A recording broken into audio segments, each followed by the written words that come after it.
Ibu Kota Negara (IKN) terancam menjadi kota hantu.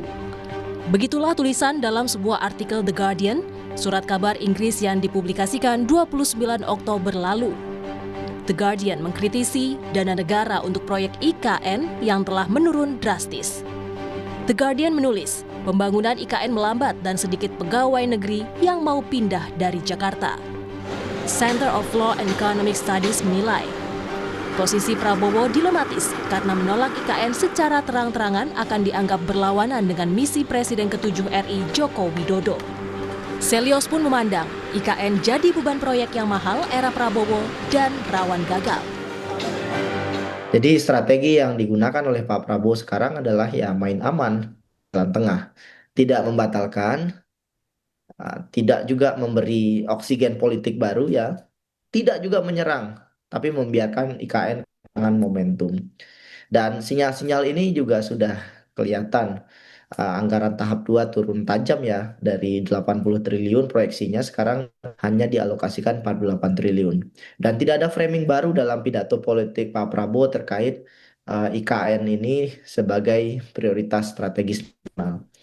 Artinya ke depannya Pak Prabowo sepertinya akan membiarkan saja IKN ini menjadi proyek gagal.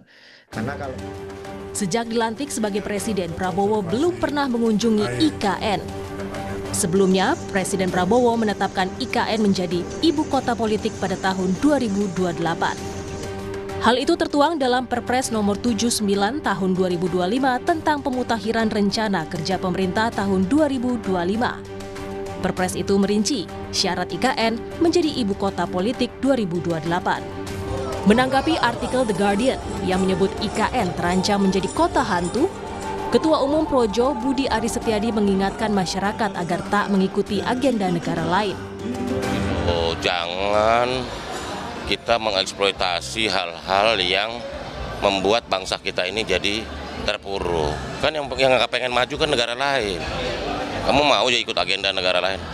Ya, pokoknya kita dukung Indonesia maju 2045. Ya.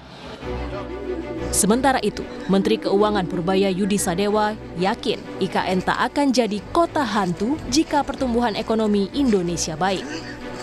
Terkait akankah ada anggaran tambahan untuk IKN, Purbaya menjawab akan mengikuti amanah Presiden. Ke depan seperti rasanya sih nggak akan jadi kota hantu. Kalau ekonominya dia bagus, uang saya akan banyak nanti. Jadi Anda nggak usah takut. Jadi jangan dengar prediksi siapa orang luar. Itu sering salah kok.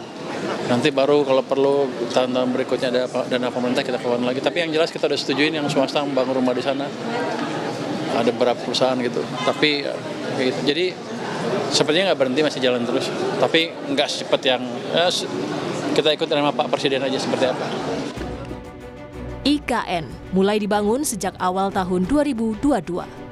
Kementerian Keuangan mencatat anggaran pembangunan IKN mencapai 75,8 triliun rupiah dari APBN sepanjang 2022 hingga 2024. Tim Liputan Kompas TV.